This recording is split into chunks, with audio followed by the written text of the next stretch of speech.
My name is Deb Ehrenberg. I do adaptive for U.S. Rowing, and I'd like to welcome you and thank you for joining us for the 2021 annual convention. During this convention, we all have the opportunity to learn from a diverse group of speakers, and we encourage you to attend our coaches conference, the business of rowing, and the diversity, equity, and inclusion tracks. Today, we're going to be working with Tom West, and he's going to be covering some technology and equipment rigging in regards to adaptive and para rowing. I'm going to tell you a little bit about Tom. He is a coach with a para high performance group at Community Rowing Incorporated in Boston and has been there since 2019.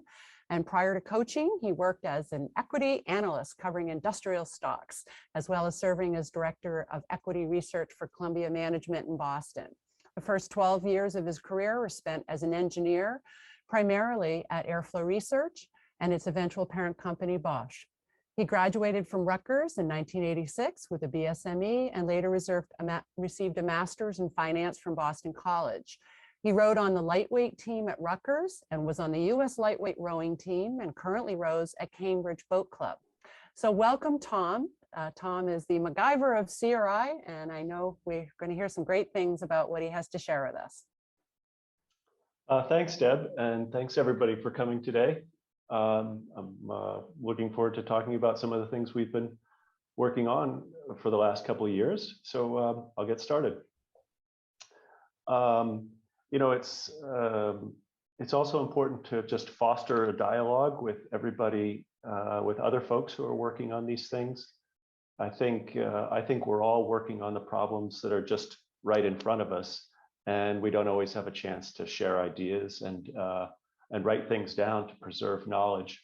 I see a lot of things that people worked on, or I see evidence of them, like archaeological finds in the boathouse sometimes. So hopefully we can share ideas and preserve some of the knowledge. So today I'll talk about, well, I'll start by talking about the difference between competitive and general para. In competitive para, we have somebody who might be taking 1 million strokes on their way to the World Championships or the Paralympics. So some investment in customization is okay. Whereas in general para, that's a little bit more of a community rowing thing, and we need to have the equipment adjustable on the dock for different people that show up. So those are slightly divergent design tasks, really, and I recognize that that's tricky for the manufacturers. So let's go on to the next slide. When I think about technology and equipment, these are the areas that I think about. First off are the contact points, feet, seat, and grips. And just about any sport like rowing, say cycling, they think about the contact points because that's where you're delivering your power, and that's where you're controlling either yourself or your boat or your bike. And I like to say, we want to solve these issues so people are in the right kind of pain, right? We want third 500 pain, 2x headpiece pain, not chafing or injury pain.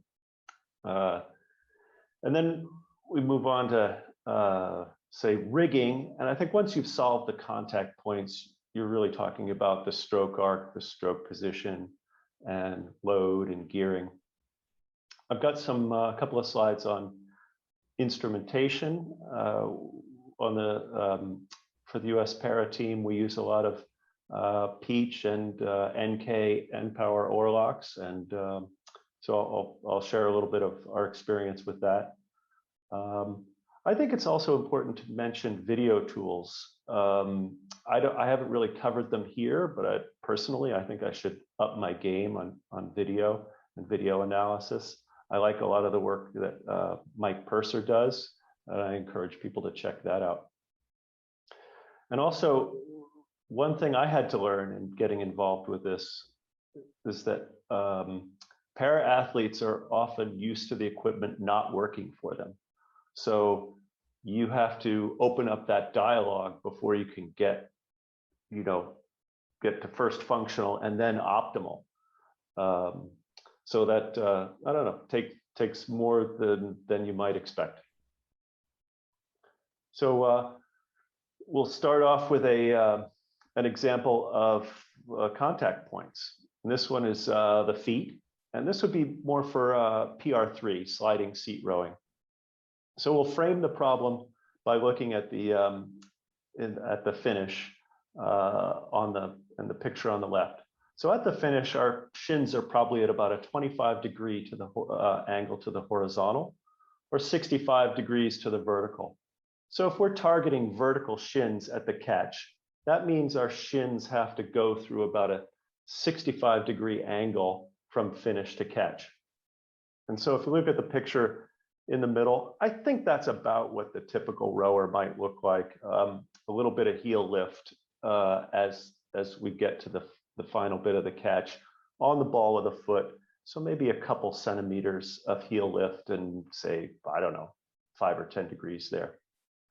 But then if we look at the picture on the right, we'll see an athlete with, a simulation of an athlete with less ankle flexibility. So much more heel lift coming off the footboard, say 6 centimeters of spacing. And you can see how there's a lot of bend in the toe there. I actually did this shot with my feet based on measurements that we had taken from athletes in our boathouse. And I'll tell you, I found it uncomfortable to be at the catch with that much toe bend. So let's take a look at the next slide. And really, I'm just doing the accounting here, comparing a very flexible ankle, somebody who could keep their heel all the way down at the catch, what might be typical, and then what I call less mobile ankle, somebody has less ankle flexibility. And the punch line is down there at in the bottom right. With less ankle flexibility, you need to get that 65 degrees, relying on a lot of bend at the ball of the foot. And one condition we see, it's pretty common at the high level of PR3 rowing, is club foot. It's got, you see a lot of people who can row in college with club foot. And so we see that a bit. So let's go on to the next slide. So we've had success by using this the Shamano pivot system. And you can see it put about a 30-degree angle in there. This system adds back 30 degrees of flexibility that you don't have if you don't have it in your ankle. And you could say, well, yeah, but the heels are still up. And that's true, yes, but they're in the heels are up, but the foot is in a much more connected position. It's the athlete's not teetering on the footboard there. So that's worked pretty well for us. And also, just a lot of people like this system anyway. I know Greg Benning, one of the fastest masters men out there, is a big fan of it. He finds it helps him. I think he describes it as being able to pry down his shins, but I don't want to put words in his mouth. So let's go on to the next slide here. And so this is just an example of what you run into in real life. So it's easy to install the Shamano rig in, say, your single or a single, but it's not something you'd want to do every day. And it's certainly not possible to move it in and out for, say, seat racing if one of your athletes is using it, but the other one, all the others are not. So our boats at CRI and our US Training Center hulls are on the BAT logic system. So I made this little adapter so the whole thing looks like a BAT shoe to the boat. So a lot of these things are just kind of tricking the boat to what it wants to see.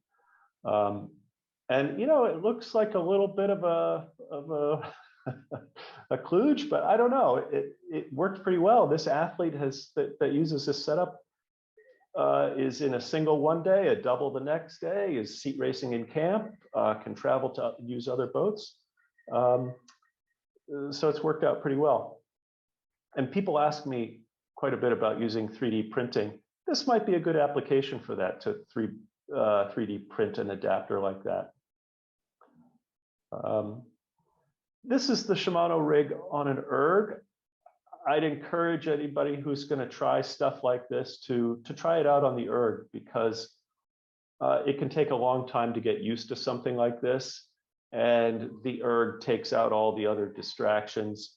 Also, the coach can take a look at how the athlete reacts to the equipment. And if power production is involved, the erg is very good at isolating power production. So there are a couple different ways to make an adapter plate for an erg. I started with a bat plate, but you could do it your own way. And it's not too hard to make something that can be removed so that the athlete can take it with them, or it doesn't take up a club or something like that. And here's one of my favorites. This is just another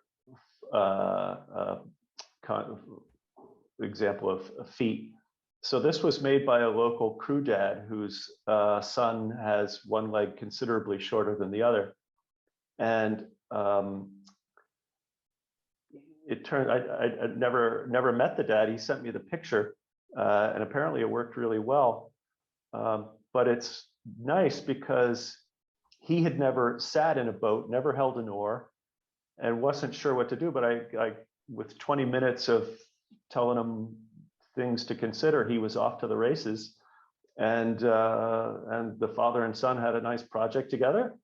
And the world has one more para fabricator. So that's one of my favorites. So let's move on to grip.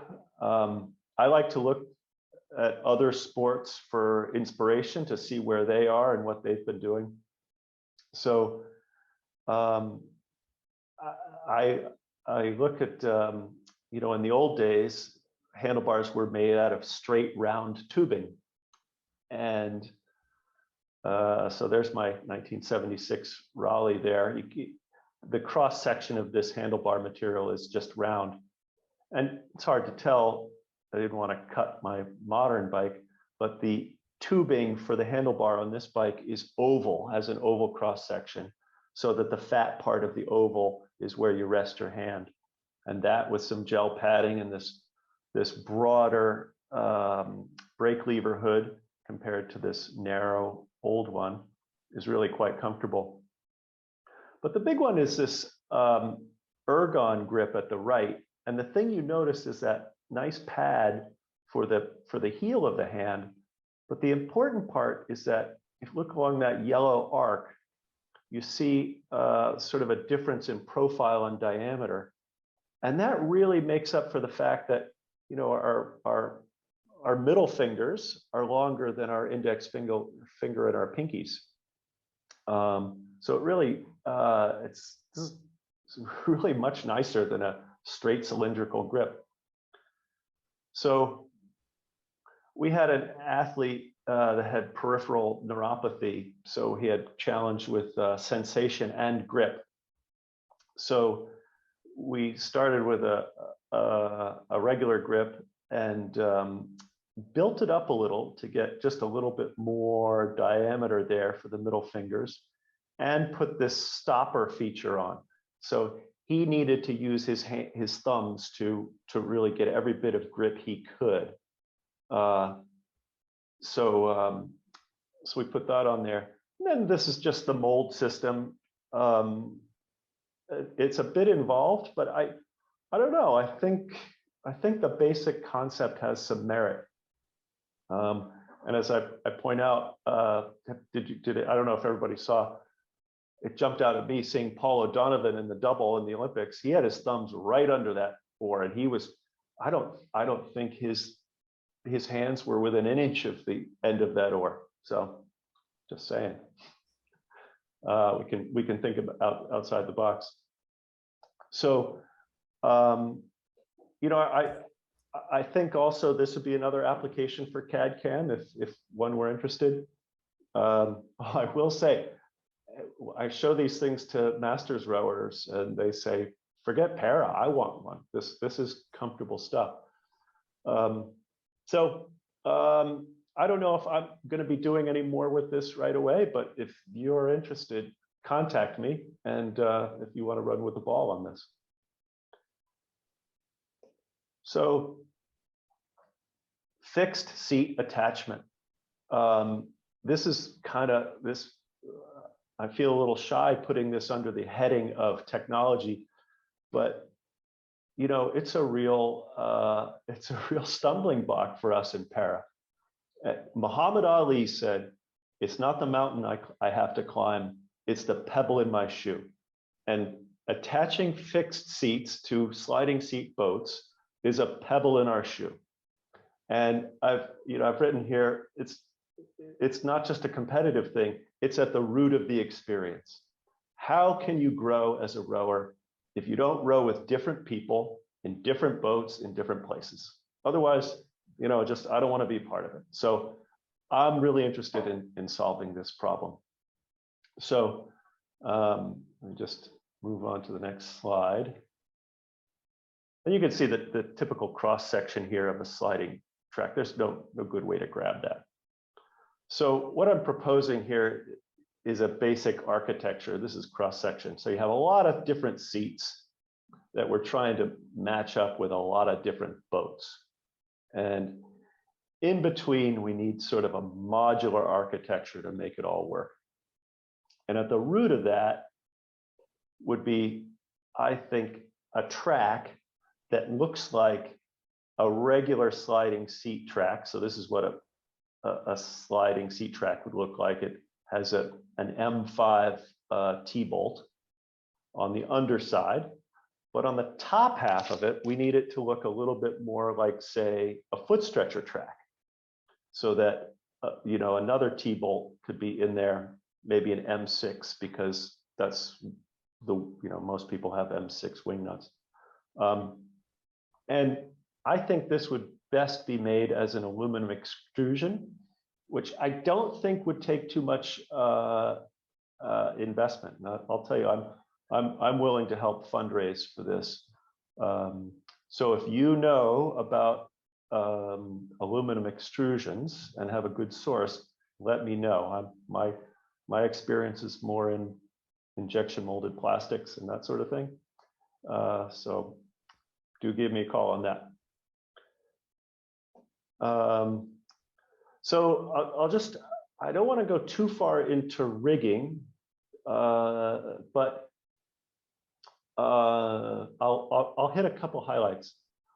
So if you're used to regular or sort of traditional racing shell rigging, what are you going to notice when you encounter rigging for para? And the first thing is or either fixed seat rowing, which have wider hull designs, or even you're just going to rig a wider recreational hull. What you notice is that because the hulls are wider, they're also shallower. They don't need to be as deep to have the same amount of displacement.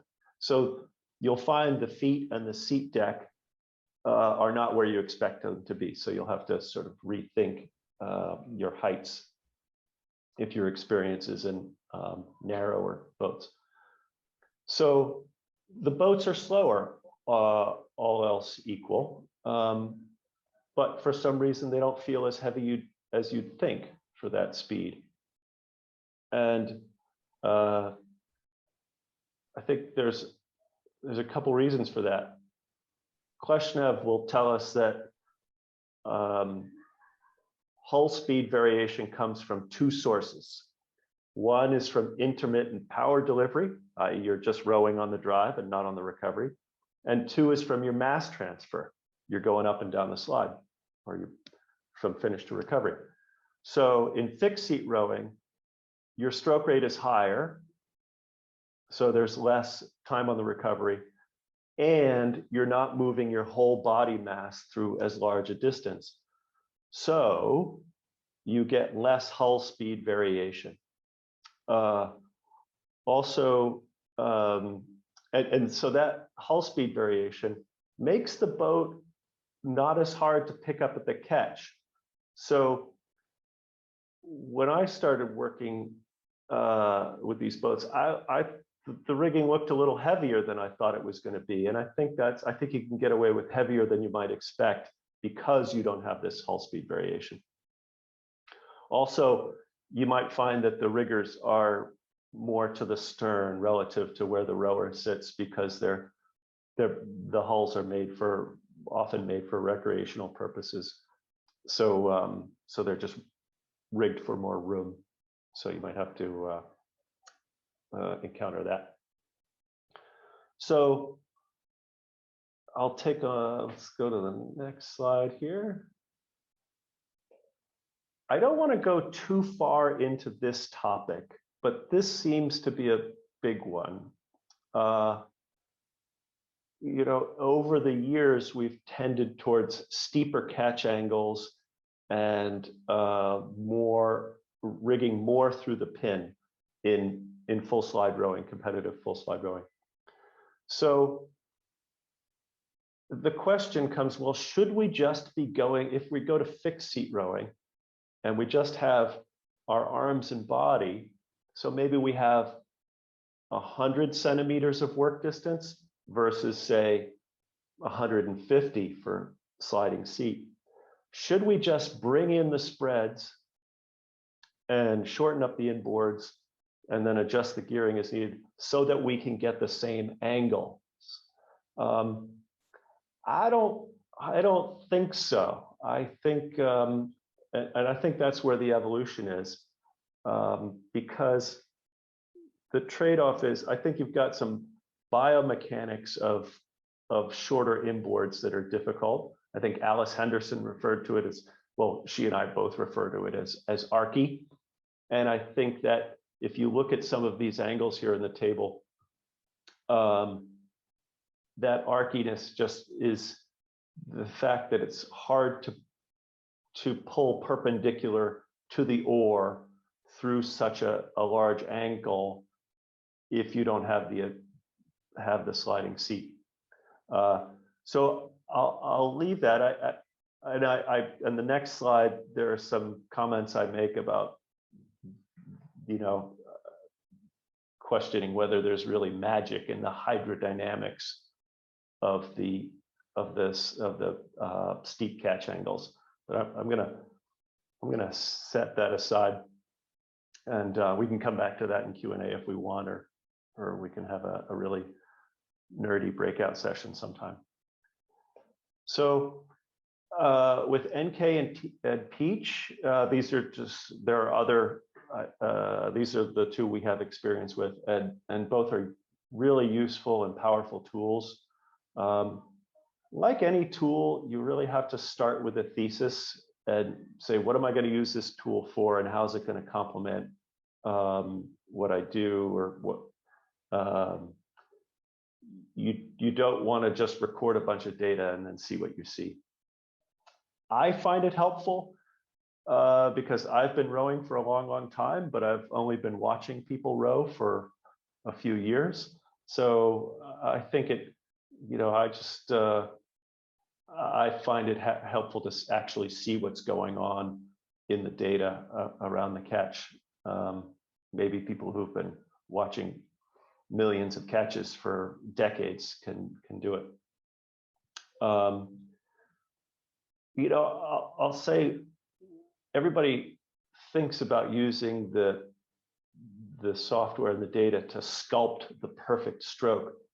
But one of the things you notice when you look at 20 minutes of a steady state piece, at least on the Charles, is, wow, there's a lot of bad strokes. So you know, sometimes it's about going faster is just eliminating some of the bad strokes. That's one thing I learned looking at all this data.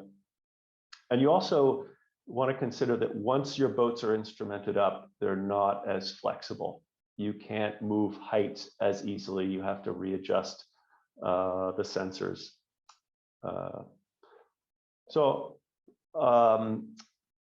With NK and the Empower Orlocks, you know, and I would say this about Peach or NK. If you're thinking, well, does it do this or that?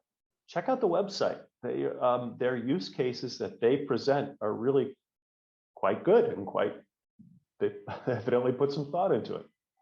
And I'll tell you, I really like using the NK Orlock as it, you know, as I try to say reduce my catch slip or figure out what angles I can get to at the catch and adjust my posture and say, ah, that's right, I can get the same angle. It doesn't feel as long, but it is as long when I sit up.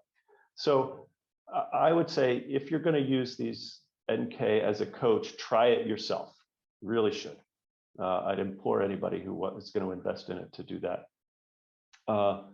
The real-time numbers are great, but you have to keep in mind that not all athletes will react to optimizing a bunch of numbers the same. Also, you know, a lot of the workouts that we program are based on the idea of equal work per stroke. So the percentage, the work per stroke remains the same. We just row at a lower rate. These things can help keep you honest in terms of, are you taking down pressure, but also taking down stroke rate, but leaving pressure the same. So, you know, Peach is, you know, is a little bit of a different animal than NK. It has a higher sampling rate and a dedicated software that's very powerful if you take the time to learn it. And we use this on the PR3 Mixed 4. It's very helpful in seeing how you're doing with your differential rig because we have such different size and power ranges in a mixed boat. It's also good to just look at a race or a practice race and see, okay, how are we handling the transition from the high strokes at the beginning to the settle or to the sprint.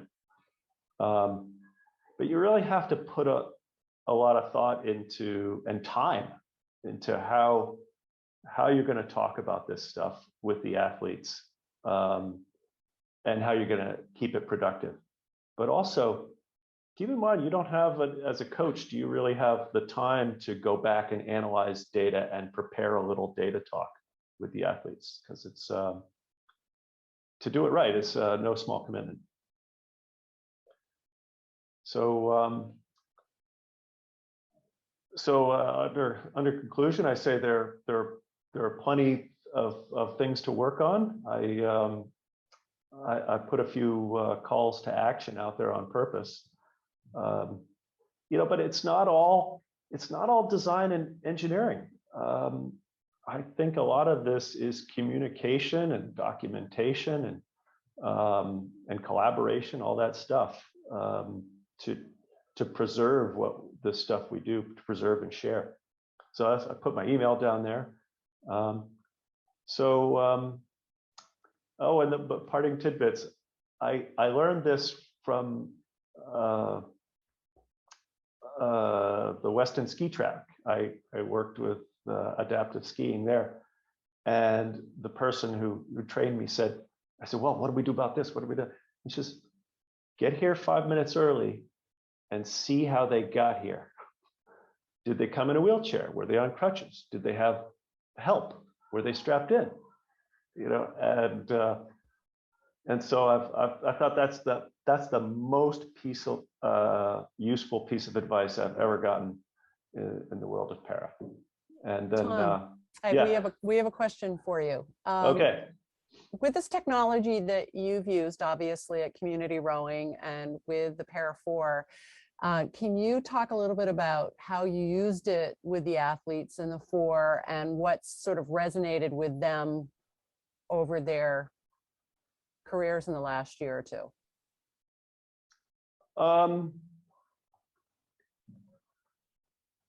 So let's see. So one of the ways we used it was the traditional looking at the power curve, right? We all want to see our power curve. We're kind of addicted to that, and so because basically your power into the boat is the power of each stroke times the number of strokes, really, or the work per stroke. So we found it useful at the catch and the finish to see, okay, why is the force not there early, say in the first 20 degrees of the catch? But then we also superimpose the handle speed curve, right? We say, the handle is moving, but the force is not being generated. So that's kind of a smoking gun for not burying the blade. And so,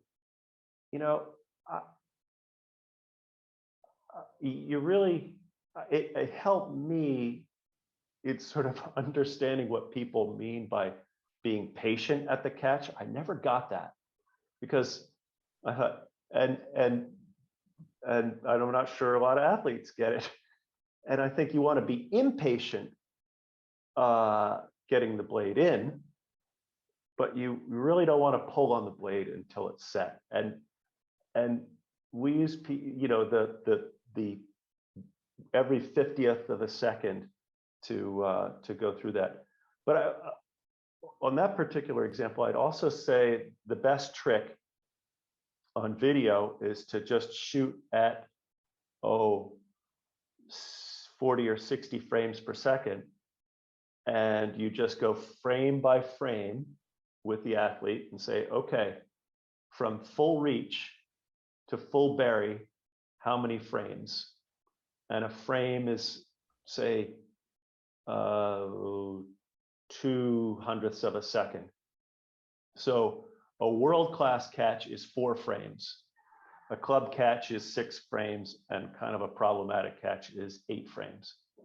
So that's a trick I learned from Mike Purser, and it's pretty easy to do. But we also used Peach, and you could use NK for this. We were looking at one of our practice races for the US4 before they headed to Tokyo. And in this practice piece, the practice 2K, the sprint, the starting sequence was great. High strokes, settle, and intermediate, settle.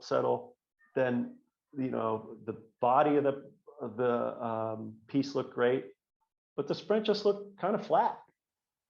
And when we dug into the data, we saw that a couple of the athletes were approaching the sprint differently. Some were trying much harder to preserve or even gain length as they took up the rate, and some were doing what I would expect to do, which is take a tiny bit off. Something's got to give if you want to go up 2 beats and you're already pretty tired. So those are just a couple examples. I hope that helps, if that answers the question. Tom, when an athlete comes into your program, I'm not sure if you're involved with this process, but what approach do you take in working through, what's your sequence in working through rigging a boat? And let's talk about PR2. What approach do you take? I think, it's funny, I haven't done a lot of the intake, but what I'd say about it is you have to make the time. You have to have a special session.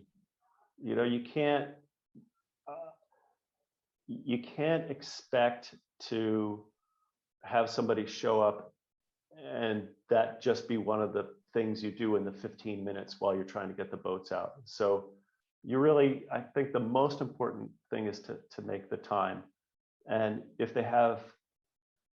they've been using an erg, as a lot of people come to rowing on the water from the erg, if you have a chance to see how they look on the erg and figure out what their range of motion is, those would be a couple of the big inputs. What do you start with? In terms of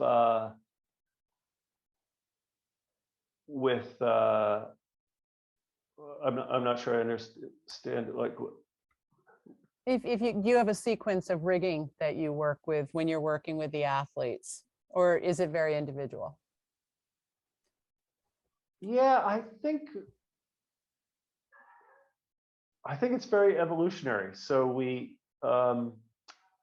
but there you've asked it. I want to use that for another topic, which is, I would really like us to get to the point where we've got a table, right? So if you say, I'd like to take a rower's work distance on the erg, say if they're PR1, say if they're PR1, they've got 60 centimeters of work distance, or PR2 with 85 centimeters or 105 centimeters, and erg score, work distance, skill level, and then have a starting point there. Interesting. So put that on my list. I would like to, because yeah, and do you have oars and riggers that will make that? So that's a good question. We don't have a good way to do that. We just kind of start with somebody. We have enough people that we can say, oh, that person ought to be able to row what so and so rows. Do you see trends that are happening now? I mean, we've gone to 2,000 meters. Do you see any overarching trends, let's say with PR1 athletes in regards to oar lengths and rigger spans? You know, I haven't, the last survey I saw showed that there was still a lot of variation. I would like to get a couple people together and a couple boats and have a weekend of instrument up a PR2 boat or PR1 or PR2 rig and do a spread study.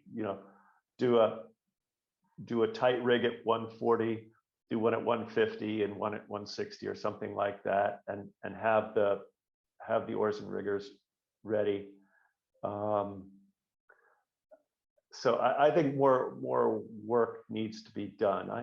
I think we're still trying to figure out where that trade-off is on, because I don't think we need to get the full angles that we do in full slide rowing.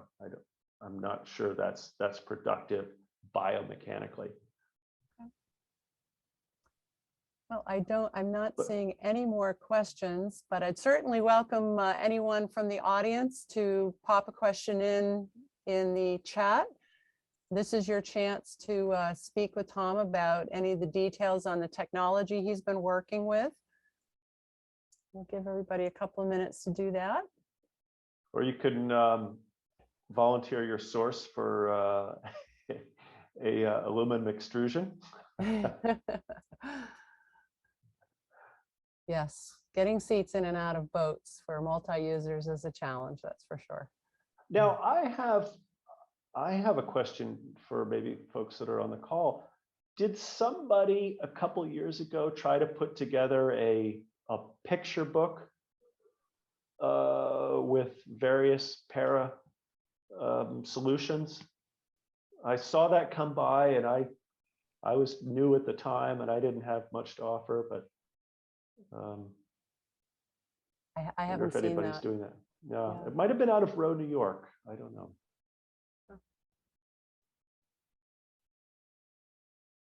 So what has been your most challenging part of working on the para rigging? What do you think is the most difficult thing to try to unpeel in this onion?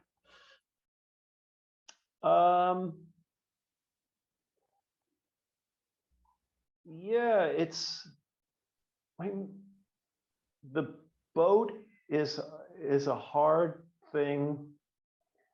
The boats are delicate, you know, they're kind of light. You, I think I would do more. I would have done more with the seats by now if I had that track system or something like it. Do you think that there's a seat for everyone, or do you almost see development of a PR1 seat, development of a PR2 seat? Well, I think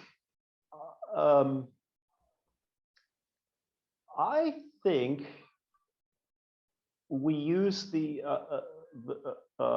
some of the more encompassing tractor seats. I think those can be.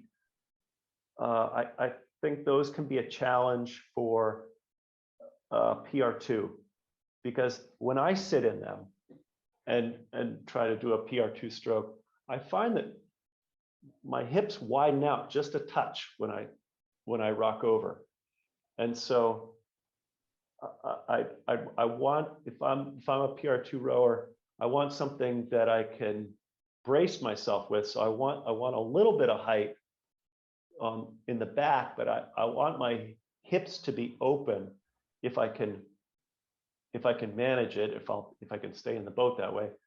And then maybe I'd rather have a little bit of a bolster under my knees or something like that. One of our athletes and I have been working on that for her. But it could be, I think seats are individual, but that's why I want to get to that modular architecture where you can just try a lot of different seats without having to do much to them to get them to go in the boat. Excellent. Any other parting wisdom that you'd like to share with our listeners today? Yeah, well, all the little stuff I put down there on the list. That AZEK is AZEK's a brand name. It doesn't have to be AZEK. It's that polycarbonate siding board. That stuff is pretty. It's waterproof. It's pretty tough, and it holds a thread if you sink it properly and drill it. It holds a thread really well. It's pretty lightweight, so I use that a lot. There's a product out there. It's generally called epoxy putty, but pig putty. It's a great product for trying to get two odd shaped things to sit together. And I use a lot of, I've bought myself a bunch of metric T-nuts just to make things easier to install for foot plates and stuff. That's about it. All right. I have a comment from Betsy Mitchell, and those of us in the para-adaptive rowing world certainly know who Betsy is, from Florida. And she said she uses a swim piece cut in half under one of her knees. And I think you mean one of the swim floats. I think that's what you mean, Betsy, and you can correct me if I'm wrong. But I think the point here is there are so many organic off-the-shelf pieces that you can use to modify your seats, and they certainly are personal.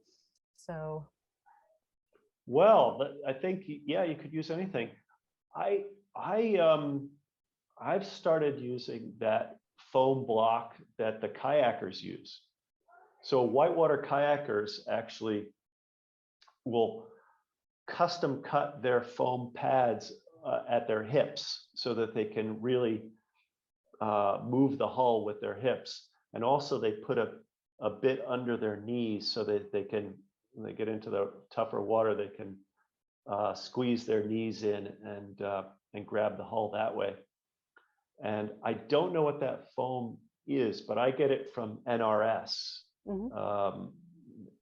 National Raft. If you look for NRS rafting, and they also sell a glue because you need the thing to stay in place sometimes, right? So It's not just, so you want to have something that glues well if you have to use more than one thing or glue it onto something that you want to mount to the boat. Yeah. Great. If there aren't any more questions, I think we will wrap it up. I have inserted a link here. If you do have questions, if something comes up later that you'd like to reach out to Tom, you can put it in here in this link that's in the chat. And we would be very happy to get any questions that you have answered for you. Everyone will be receiving a copy of the questions and the responses from Tom. And we want to thank Tom very much for his presentation. We would appreciate it if you would fill out that survey. And you can find the full schedule for the 2021 annual convention at rocon2021.sketch.com.